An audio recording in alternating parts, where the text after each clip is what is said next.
This is All Things Cancer, the podcast of the National Foundation for Cancer Research, hosted by NFCR's President and CEO, Dr. Sujuan Ba. Dr. Ba is a globally recognized cancer research advocate and visionary leader.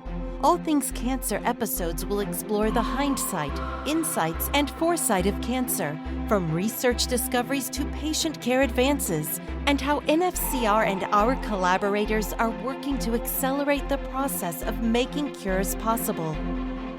Welcome. I'm your host, Dr. Sujuan Ba.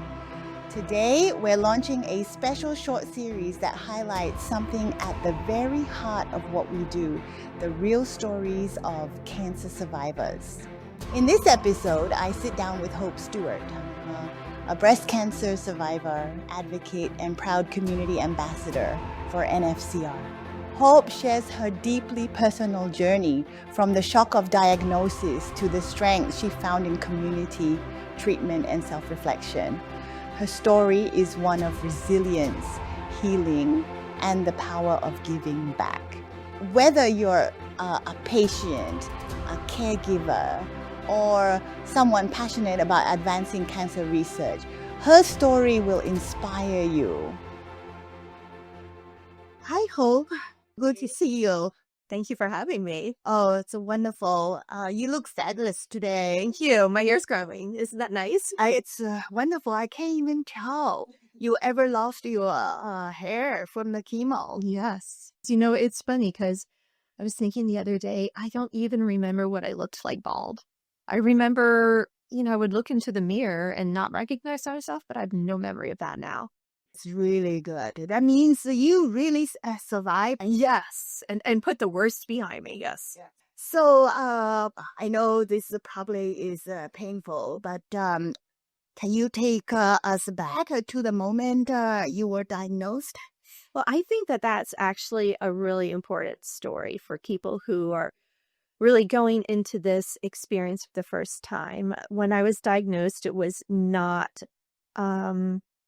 handled very well. I had a routine mammogram and they found something and they called me back in for a second mammogram or the ultrasound. And when they came in for the ultrasound, the nurse just started talking and she said, she wasn't talking to me, she was talking to somebody else. And she said, "Oh, I see something here and I see a dozen lymph nodes." They're just talking among themselves. They brought in the doctor and then the doctor confirmed what they saw. And I got up and the doctor said to me, "It looks like cancer.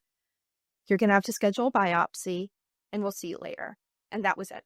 Really need some education about bedside manner. You see in the TV shows, everybody sits down in this beautiful office and they're very gently told. So put my clothes back on and I was just sitting there in shock. And then I went to schedule the biopsy. And they said, "Oh, well, the next biopsy is not for 2 weeks." I was thinking 2 weeks. I have to live with 2 weeks. Yeah, that's a hell time to wait. Yes. So I knew at that moment that that was not where I wanted to be treated. So I looked into, and we're so lucky around here, Washington, Baltimore, that we have so many choices. So I just knew that I needed to be treated elsewhere. And I moved to Mercy in Baltimore because people recommended it, because they're really known for their personal one-on-one care. And that's important, especially at the beginning of the cancer diagnosis journey. It is, but I think that a lot of people don't realize that they have a choice.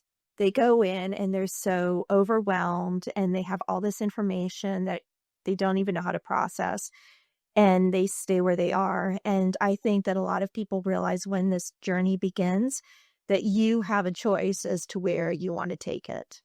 And I'm so glad you are sharing this painful moment. And that must be vivid still in your memory. It was. And I think I had to go into Mercy then for biopsy, where they do the MRI biopsy. And I remember the doctor sat down and she looked at me and she said, "You're so young." And just the look on her face, she was seeing me as a person, not as a number, not as a patient. And when I went in for the actual scan, one of the radiologists rubbed my back and another one held my hand. And then I just knew I was in the right place. I'm so glad. What helped you to get the treatment decision? And how did you get yourself ready mentally? Mentally, I remember leaving when I was first told, "Oh, this looks like cancer." And the first thing you think is, "Oh my gosh, what's going to happen to me? Am I going to die?" That's the first thing you think when you hear the word cancer. And in my mind, I started thinking about all of my friends or women I've known who've had breast cancer. And I started reaching out to them and learned about their story, the choices they made, what it was like for them. And they were so eager to talk about it. And just knowing that they had been through it, I knew I was going to get through it as well. I mean, that was the most reassuring thing in my mind. I was going to make it through just like they did. So mentally, that was a very good guidance, yes, support circle you have. It, And emotionally, you really needed that to reach out. I did. And that's what encouraged me to start speaking publicly after, when I started going through the treatment. I know a lot of people do want to take, their journey a little more privately, and that's their choice, and I respect it. But because of what I learned from these women, I knew it was important to continue that open dialogue so that people would understand, this is what I have, this is what I'm going through, and then if you get the same thing, you will get through and you will be better. And it really was positive because after, I would share on Facebook, share on my Instagram account, and people started reaching out to me, young women, women either younger than I am or people who had cousins or sisters-in-law. And they said, I know somebody who's been diagnosed. Would you be willing to touch base with her? Because I don't know anybody else who's been through this.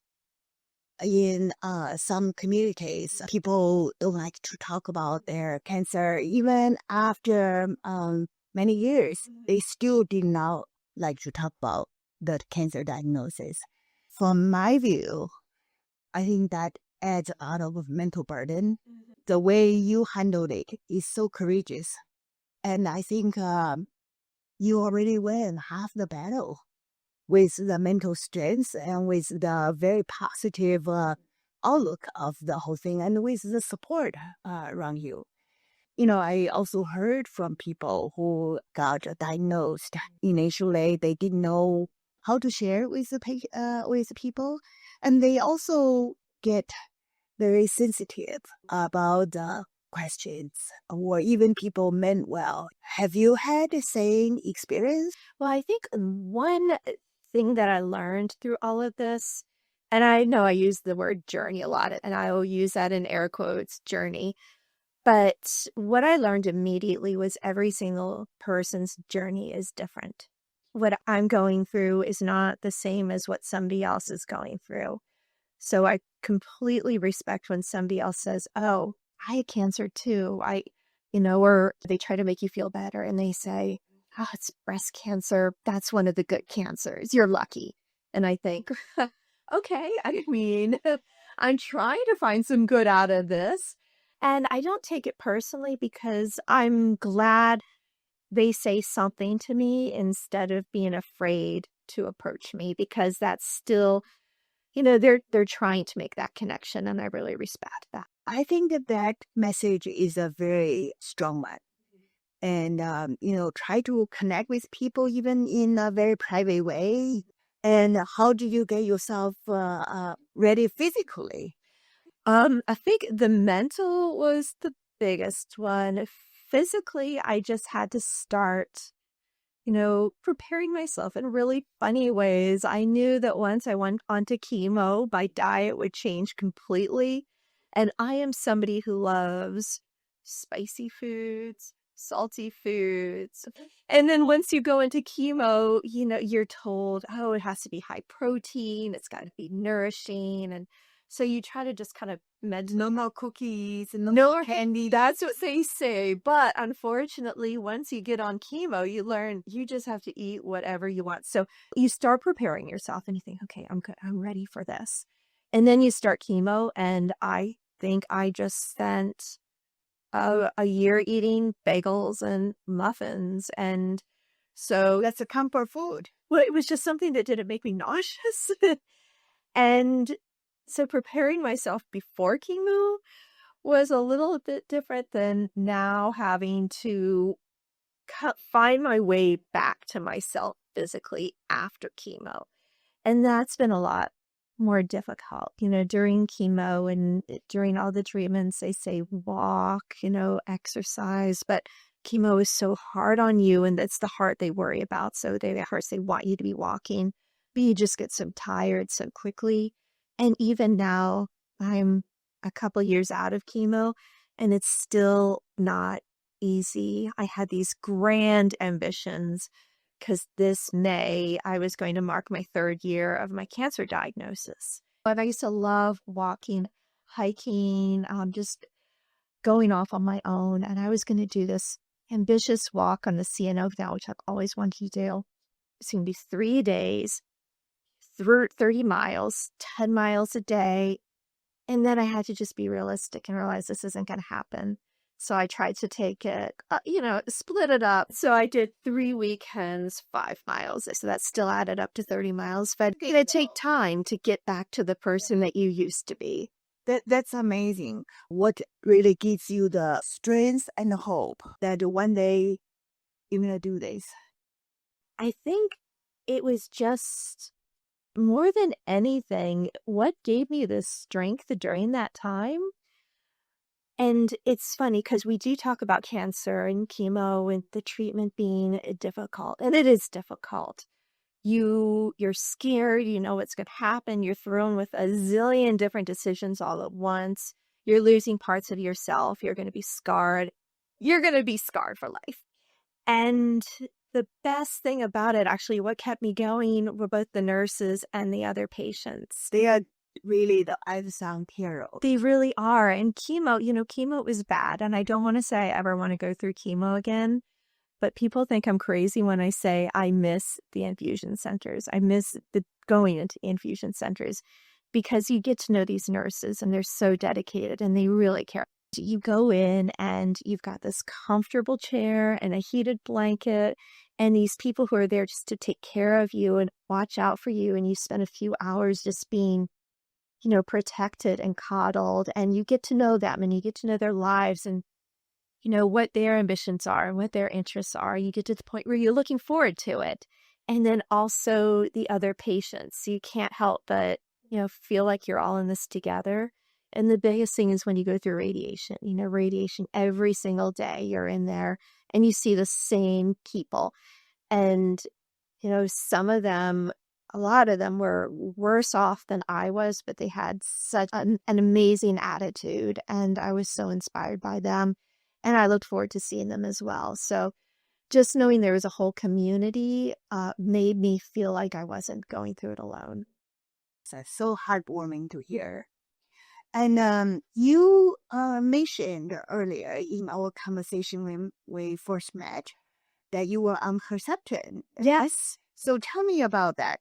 Well, actually, in the beginning, and this was, so when I first received the biopsy results, and I had, I think, a week until I saw my surgeon, I received the biopsy results on my chart, which probably, it's a great technical advancement, but maybe not, because these results came in and the radiologist said, I can't explain them to you.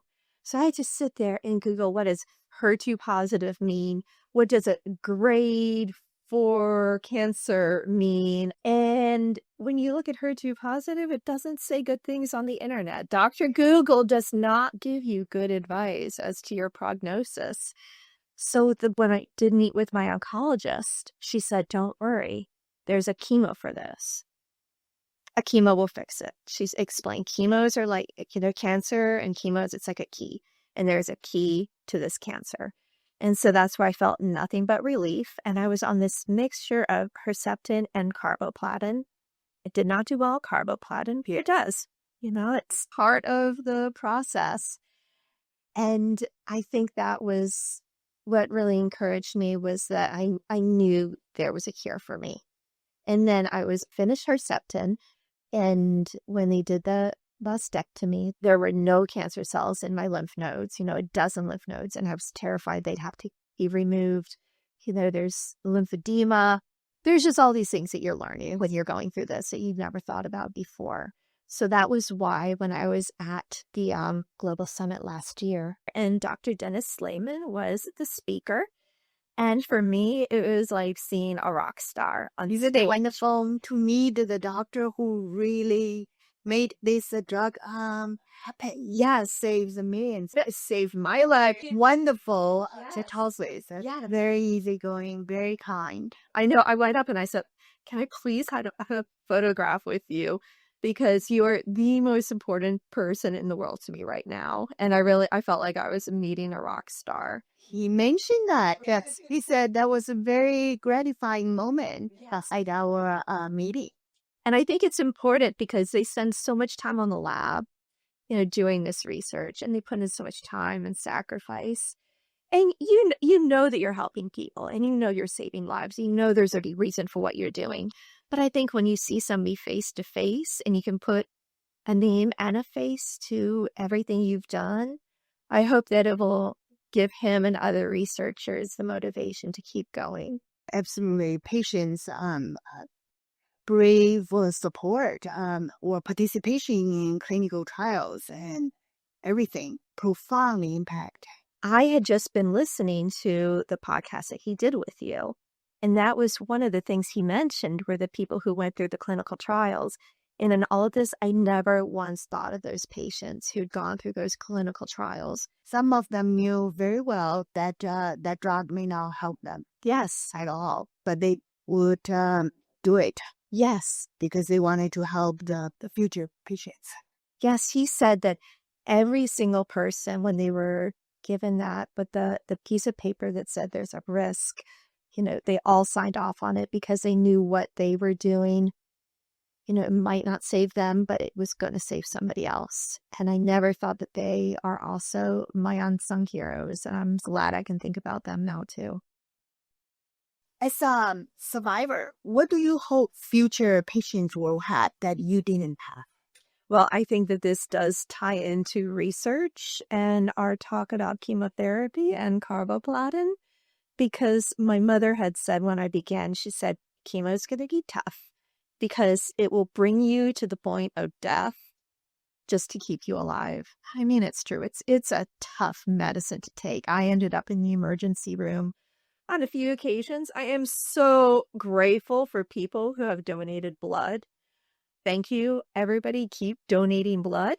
But what I hope that people will have in the future is a gentler experience. I hope that cancer will just be something that there will be an easy medicine and they'll just be able to keep living their lives. Yeah, that's so critically important. That's what NFCR is about. Find better treatment and better options for cancer patients, better diagnosis. Yes. The good thing is you caught it early. Yes. Through your annual physical checkup. Many people don't really pay attention to the annual physical checkup. That's an important message. Just go and do it. Yeah. It's painful, but do it. And also, I mean, just learning about some of the researchers that you brought on about how many of them are really focused on early stage detection. That's one of the main focuses we have, because if you can diagnose cancer early, and 85% of lives can be saved. Yes. And that's proven, and that's what we need to do. Yes, and they can spare themselves months of chemotherapy as well. Yeah. So. That's what we're going to work together. Yes. To amplify this message and collect all the resources, all the help we can get. Yes. To defeat the cancer. Yes. It's from start to finish, we will. Right now, you are going out to speak, and you even write a book about your journey. Tell me more about your book. I have not written a book about my journey.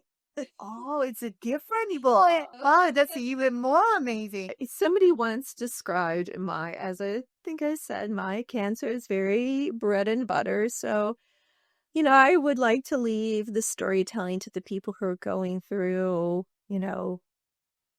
more difficult cancers that people need to be aware of.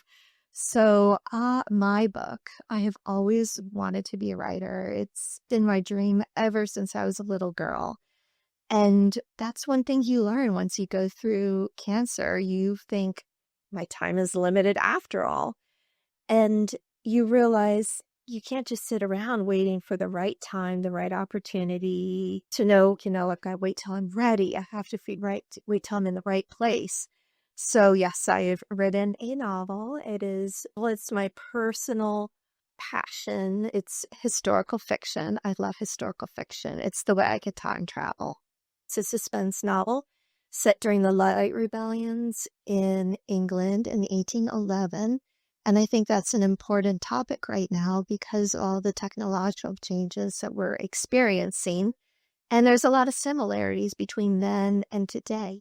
I think it's a time in history that people are unfamiliar with or don't understand that well. So when you tell something through fiction, it's a way to educate in a way that hopefully also entertain. And you can share the perspective, about historical events and period of time linking to today's world. Yes. So yeah, you can establish parallels, and I hope people will understand there are parallels.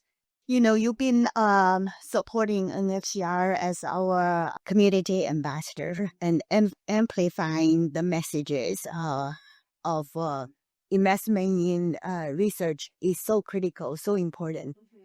So do you have more messages for our listeners about what you do as a community ambassador and about cancer research? Especially right now, the funding is dramatically cut from all sources. Yes, I mean, that's terrifying for many people just to know that the funding is being cut when the rise in cancer is increasing in so many ways. I mean, among young people, young women. The incidence for people above 50 is decreasing, but for younger generation is increasing. And that's why it's so important that we continue this research. And what I have always admired about the National Foundation for Cancer Research is your focus on the high risk, high rewards, because there are so many cancers that are still incurable.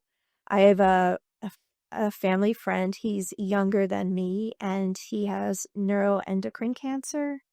And that is incurable. And it's just amazing to think there's this young man who has contributed so much to the world who now has to face his own mortality. And it's cancers like that that really need a focus. I mean, I'm so lucky because I can say I met Dr. Slayman. I met the man who came up with Herceptin. I have a cancer that is curable. And so all cancers need to be curable. Yes, and that's the focus of NFCR. And I am looking forward to your community fundraisers event in July. Tell me more about that. Yes, so I am excited. This is my very first fundraiser. I wanted to start small because of it. So we're having a Sunday brunch in Annapolis on July 13th. It's at a restaurant right on the city dock. So we have a beautiful view of the city dock. And the restaurant's special to me because it used to be owned by my family. My grandfather had it for about 30 years. And I remember spending so much time there as a child. When you are in a restaurant family, a restaurant becomes a second home to you. And I always used to think how much fun it would be to have an event there. So, of course, somebody else owns it now, but they've been extremely generous and welcoming about having this fundraiser. So we're going to do a brunch, and there's going to be as much crab dip, shrimp and grits, eggs, bacon, whatever you want for brunch. We will have Bloody Marys. We will have the new official state drink of Maryland, Orange Crushes. I was just recently made the official state drink. And we're going to have a swing band, a soft swing band there to play my favorite songs. I love the old standards. My father has agreed to kick off the whole event by singing Beyond the Sea. He is a karaoke star. So that's a 3-generation legacy you are honoring. Yes. We are so grateful Yes. for your support. So I'm excited to make, my history with my family, my present, and my work with NFCR, and the future of what we can do as part of this fundraiser. I'm glad to make that part of this event, and I hope that a lot of people will come and enjoy it as well. Well, we're going to rally up. It'll be a wonderful event, I promise everybody. I like events that are relaxing and where everybody just kind of feels like they get a chance to know everybody, where there's no strangers. It's great time to visit Annapolis. It is. Yes, Annapolis is beautiful. And the city dock, it'll be an exciting time to visit the city dock because we are going under a renovation process right now, a construction process. That area of city dock used to be a large parking lot. And it's the most beautiful spot in the city that is taken over by cars. And so everybody who comes, I like to say, they'll be seeing history in the making. Fantastic. I would like to show you our new Ambassador of Hope. We want you to pick up this Georgie on the road. Yes, Georgie, and take the road with me. Yeah, and you are going to England. You can carry this with you, Georgie. I can. Actually, I'm going to Las Vegas on Thursday. The reason we call it Georgie is our co-founder is Dr. Albert St. Georgie, who was a Nobel Prize winner in 1937 and came to United States and dedicated his whole life in cancer research. And NFCR is one of his legacies. So we decided we are going to honor his legacy, and we're going to spread the word of hope, of Ambassador of Hope, Georgie. The Ambassador of Hope will come with Ambassador Hope on all of her adventures around the world, of which there will be many. Thank you. Thank you. Thank you so much. I'm so honored to have this opportunity to sit down and talk about your cancer diagnosis journey and your book. So thank you. I'm honored to be here as well. Thank you for joining us for this month's edition of All Things Cancer. Please subscribe so you don't miss future episodes. Learn more about how NFCR is working every day with the cancer research community to make cures possible at nfcr.org. You can also reach us on our call line at 800-321-CURE.